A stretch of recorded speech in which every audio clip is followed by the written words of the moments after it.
കാലാകാലങ്ങളായിട്ട് എല്ലാ രാഷ്ട്രീയ പാർട്ടികളും അത് തന്നെയാണല്ലോ. എല്ലാ രാഷ്ട്രീയ പാർട്ടികളും പുരുഷ മേധാവിത്വം വിട്ടുകളയാൻ ആരും സമ്മതിക്കുന്നില്ല.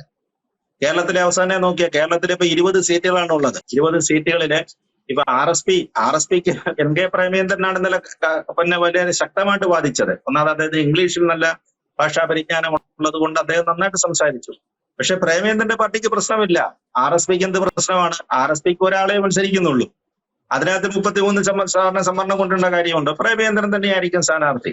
ഇന്ത്യൻ യൂണിയൻ മുസ്ലിം ലീഗാണ് മറ്റൊരു കക്ഷി. അവര് 2 സീറ്റിലെ മത്സരിക്കുന്നുണ്ട്. അവിടെ ഈ 33% സംവരണം കൊണ്ടുവരേണ്ട കാര്യമൊന്നും അവർക്ക് പ്രശ്നം വരുന്നില്ല. പക്ഷേ 17 സീറ്റിലധികം മത്സരിക്കുന്ന കോൺഗ്രസ് എന്ത് ചെയ്യും? കോൺഗ്രസിലാണ് പ്രശ്നം വരാൻ പോകുന്നത്. കോൺഗ്രസിനകത്ത് 7 സീറ്റ് വനിതകൾക്ക് കൊടുക്കാൻ പറ്റുമോ? അത് മാറ്റിവെക്കേണ്ടി വരും. ഇല്ലേ? മിനിമം 7 സീറ്റ്, അങ്ങനെ 6-7 സീറ്റ് വനിതകൾക്ക് മാറ്റിവെക്കേണ്ടി വരും. എത്ര പേർക്ക് കൊടുത്തിട്ടുണ്ട്? കോൺഗ്രസിന്റെ പിന്നെ പാർലമെന്റിന്റെ പിന്നെ കൊടുത്തിരിക്കുന്ന വനിതകളുടെ എണ്ണം ഒന്ന് എടുത്തു നോക്കി, എത്ര പേർക്ക് കിട്ടും?